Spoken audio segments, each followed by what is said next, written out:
Oi!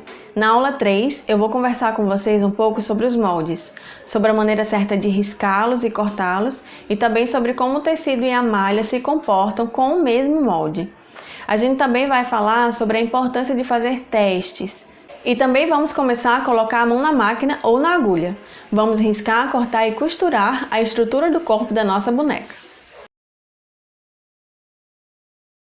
É muito importante que vocês entendam como cada tecido se comporta em relação ao molde e ao posicionamento dele no tecido. Aqui nós temos um picoline e uma malha, certo? E esse aqui é o molde de teste que eu criei para essa aula. Então aqui, se a gente observar, a trama do tecido tá assim, tá meio torto, mas na vertical e na horizontal. Então eu vou pegar esse molde. Aqui eu não fiz esse molde para esse quadrado, então ele tá um pouco maior, mas vamos imaginar que fosse. Eu vou pegar esse molde e vou riscar ele assim, ó.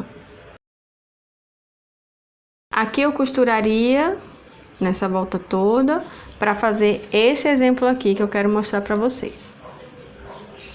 No caso da malha, da mesma forma, eu sei que a trama tá aqui em pé, então eu vou dobrar assim, ó, para ficar tudo em pezinho. E aí eu vou riscar o molde dessa perna em pé também.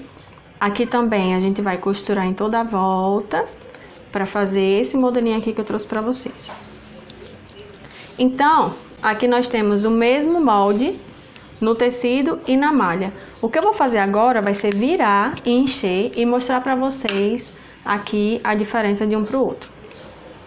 Por exemplo, a malha para virar, eu acho ela muito mais tranquila. Aqui eu viro com a ajuda de um cabo de um pincelzinho fino. E eu vou fazendo assim nos cantinhos, para essa costura dela ficar bem viradinha.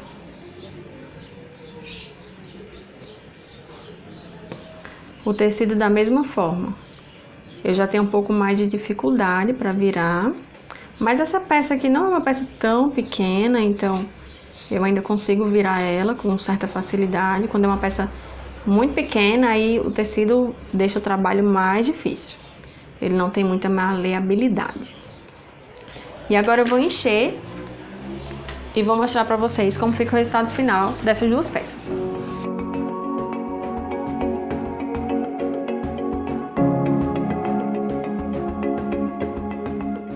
Então, o molde é o mesmo. Eu costurei exatamente no risco do molde. Olha a diferença que ficou na malha. Sempre vai ter uma diferençazinha, viu, gente? Não fica perfeito, não. E a diferença no tecido. Como a malha tem elasticidade, então a perninha tende a ficar sempre mais larga do que alta, né? Então aqui, essa perninha que é em malha, ela tá bem mais larga, visivelmente mais larga do que a de tecido. Quando a gente pega também, ó, aqui de frente, ó, a gente vê que a de malha, ela é fofinha, a de tecido, ela não é tanto. E ela tende a não voltar. Dependendo do tipo de boneca que você quer fazer, você vai escolher uma coisa ou outra. Se você precisa que sua boneca fique firme, durinha mesmo, porque ela vai ficar em pé, ela vai ficar... precisa de alguma forma que ela precise de estabilidade, então você coloca tecido. Se for uma bonequinha de brincar, uma coisinha para a criança ficar ali andando de um lado para o outro, abraçada, então eu indico a malha para vocês, tá bom? E eu vou aproveitar também para falar sobre o posicionamento do molde no fio. Como eu mostrei para vocês, eu costurei essa perninha exatamente como eu fiz aqui. O molde estando de acordo com o fio da malha. Se eu pego essa peça e costuro, risco ela assim, e costuro ela assim, ela vai ter uma característica. Se eu pegar essa peça e não riscar nem na vertical nem na horizontal, mas na diagonal, ela vai ter outro comportamento. Então é importante, para que vocês consigam seguir a característica do molde, que vocês sempre posicionem, isso independente de ser na malha ou ser no tecido, que sempre posicione o molde no risco. Observem onde é que está o risco da malha, se está assim, e faça sempre na mesma direção. Se sua perna vai ser assim, então o corpo da sua boneca também vai ser em pé, a cabecinha da sua boneca também, dependendo do formato, algumas são circulares, como a nossa, o bracinho também. Tudo no mesmo risco, tá bom? E aí eu vou mostrar pra vocês aqui qual é a diferença que faz. Essa perninha aqui foi costurada no risco vertical, essa perninha foi costurada no risco horizontal e essa perninha foi costurada na diagonal. Percebem a diferença? Eu achei até que o pezinho dessa ficou mais bonito, ficou mais gordinho, mas a perninha ficou mais estreita nesse caso. Essa aqui, como a trama do tecido tá na vertical, a tendência é que ela estique, então ela fica bicudinha assim. A gente poderia tirar, eu até gosto dela assim, mas a gente poderia tirar essa pontinha dela no molde, fazendo um molde que não tenha essa ponta, fazendo um molde com menos curva aqui, ele um pouco mais estreito, a gente poderia tirar aquela pontinha para poder costurar a peça no fio. Nesse caso aqui, se vocês observarem, a trama tá assim, tá na horizontal. Então a tendência é que a perna estique, né, e não alargue.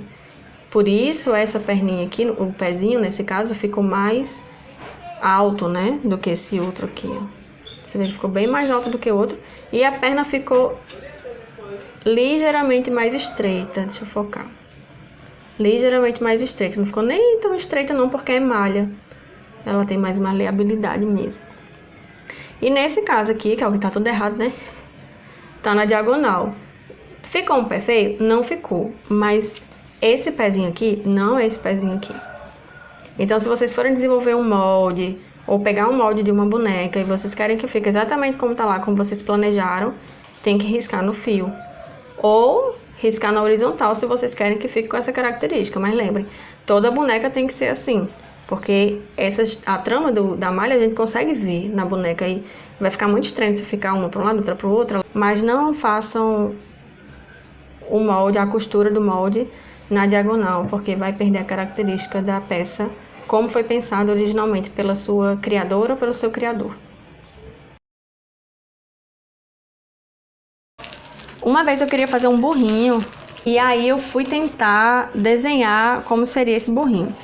Então eu criei esse molde aqui, eu pensei, né? Eu quero que o meu burrinho fique em pé, para ele ficar em pezinho mesmo assim, com as 4 patinhas no chão.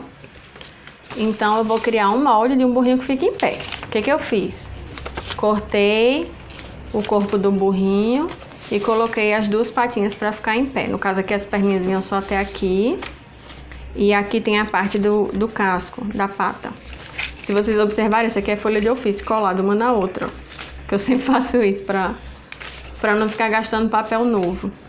Pego um papel velho que eu não vou usar mais e colo um no outro para poder usar para fazer molde. E aí aqui eu fiz a parte de dentro da barriga. Qual era a minha ideia? Essa aqui seriam as 2 partes de fora. Aqui seriam as partes de dentro da barriga, né? Que seria a parte de baixo da barriga. Esse aqui seria o meio da barriga. E aí eu fiz as outras peças. Aqui eu fiz uma peça que é a parte do focinho. Fiz aqui a parte de baixo da pata. Esse aqui é o rabinho dele, a pontinha do rabo. Aqui as orelhinhas. Aqui aquela manchinha que o burrinho tem, né? De um lado e do outro, nas costas. E aqui uma parte do focinho. Isso aqui é a pata que eu já mostrei. Aí eu costurei o burrinho. Mas quando eu comecei a encher, o burrinho começou a ficar sentado. Eu não prestei atenção, mas o quadril dele ficou muito largo. E as pernas começaram a abrir de maneira que ele ficou nessa posição aqui. Eu não mexi mais porque eu achei ele muito fofo desse jeito. Inclusive essa aqui é a minha peça preferida. Mas, se eu quisesse ter continuado com o meu plano inicial, que era fazer um burrinho em pé, eu teria que ter feito algumas modificações no molde. Eu teria que aumentar bem mais essa curvatura aqui da perna dele, abrir para essa perna ficar mais para cá, para quando encher e ela entrar o suficiente para ele ficar em pé. Nessa parte aqui, que é a parte da barriga dele, eu deveria abrir mais essa abertura aqui, que é para diminuir mais um pouco do volume do bumbum, que ficou um quadril bem largo, por isso que ele sentou, para ele poder ficar com o quadril menor, mais estreito, e aí ele conseguir ficar em pé. Então, isso aqui seria todo um processo de criação e adaptação do molde, né? Para que a peça ficasse como eu pensei. Então, é importante que vocês treinem, que vocês façam testes, que você, eu queria que o pezinho dessa boneca fosse de tal jeito. Vocês vão lá, fazem, costuram, viram, enchem. Se ficar largo demais, faz um pouco mais estreito, se ficar estreito demais, faz um pouco mais largo e vai testando. E aí vocês vão aprendendo a técnica de criar bonecas com o jeitinho de vocês. No material em PDF de vocês, da página 7 à página 9, vocês têm os moldes que nós iremos usar para produzir a boneca. Então aqui na página 7 tem a cabeça e as perninhas. Na 8 o corpo e os braços. E na 9 as penas. O que eu quero que vocês façam é que corte exatamente nesse risco mais grosso, o risco do lado de fora. Corte todos os moldes. Quem não quer imprimir ou não tem como imprimir, eu vou mandar lá no grupo as medidas do molde para vocês poderem fazer à mão. Tem umas artesãs que preferem, eu vou mandar lá no grupo, tá bom? E os nossos moldes vão ficar assim. O que vocês vão precisar fazer é riscar na malha conforme indicado no molde. A cabeça vocês vão fazer em 2 peças de malha, o corpo em 2, as pernas e os braços em 4.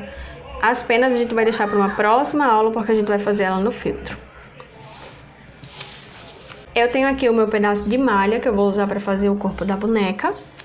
Ela já tá direito com direito aqui dentro, no caso esse lado aqui é o lado avesso. Lembram que eu falei sobre posicionamento? Nesse momento, vocês vão ver qual é a melhor maneira de posicionar o molde de vocês, para que vocês aproveitem ele da melhor forma possível.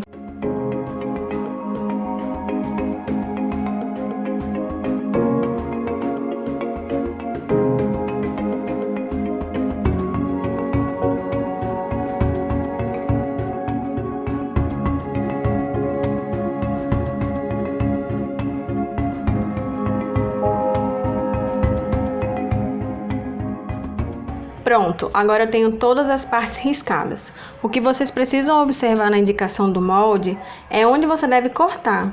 Por exemplo, aqui a parte da cabeça diz cortar no risco. O que isso quer dizer? Que você vai cortar exatamente onde a gente riscou aqui. O corpo também está trazendo essa indicação de cortar no risco. Já as pernas e os braços diz pra gente cortar com uma margem de 0,75 centímetros.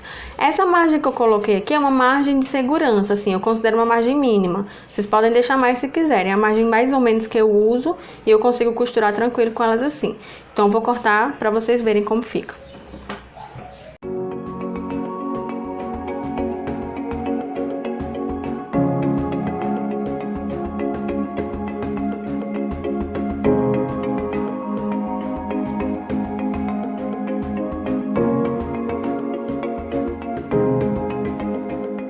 Nossas peças ficaram assim.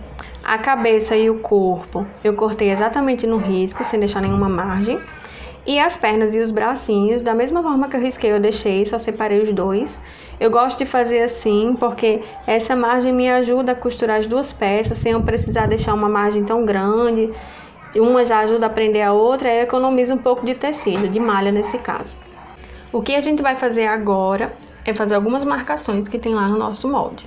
A gente poderia fazer antes também, mas eu gosto de fazer depois. Aqui, por exemplo, na cabeça, onde tem essa parte que diz abertura, eu vou fazer um risquinho aqui de um lado e do outro. O que isso significa? Que eu vou começar a costurar daqui, vou dar toda a volta e vou terminar aqui. Para quem vai costurar a mão, vocês podem fazer esse molde 2 vezes. E aí a parte maior vocês usam para riscar e cortar a malha. E vocês cortam nessa parte menor para vocês colocarem aqui em cima e fazer o risco onde vai ser a costura de vocês. Isso vai facilitar muito o trabalho de vocês. Aqui no corpo eu vou fazer a marcação de onde vai ficar os braços. Porque a abertura, eu sei que é essa parte de cima toda, então eu não preciso marcar. Se vocês acharem necessário marcar para não esquecer, marquem também. Aqui na perna eu vou marcar onde fica o meio. E da mesma forma, se vocês quiserem cortar nessa parte aqui, ó. Corta todinho, vai ficar uma peça menor. Aí vocês colocam aqui em cima e riscam para vocês verem onde vão costurar a mão. As pernas e os braços são as marcações que a gente vai usar para colocar o enchimento e depois fazer o fechamento. A gente poderia fechar todo na máquina, como aquela perna que eu mostrei a vocês, ou na mão, mas eu acho que seria mais fácil para vocês fechar todo o corpo e encher depois. É o que a gente vai fazer. Então a gente precisa ter essas aberturas, essa e essa, para que a gente possa encher a peça depois de pronta. Agora só falta o braço. Em relação às peças das pernas e dos braços, não precisa se preocupar, vocês podem tanto fazer assim quanto assim, não tem problema nenhum, porque todas as peças são iguais, tá bem? Agora, com todas as peças riscadas e cortadas adequadamente, nós já estamos prontos para a próxima aula. Vejo vocês lá!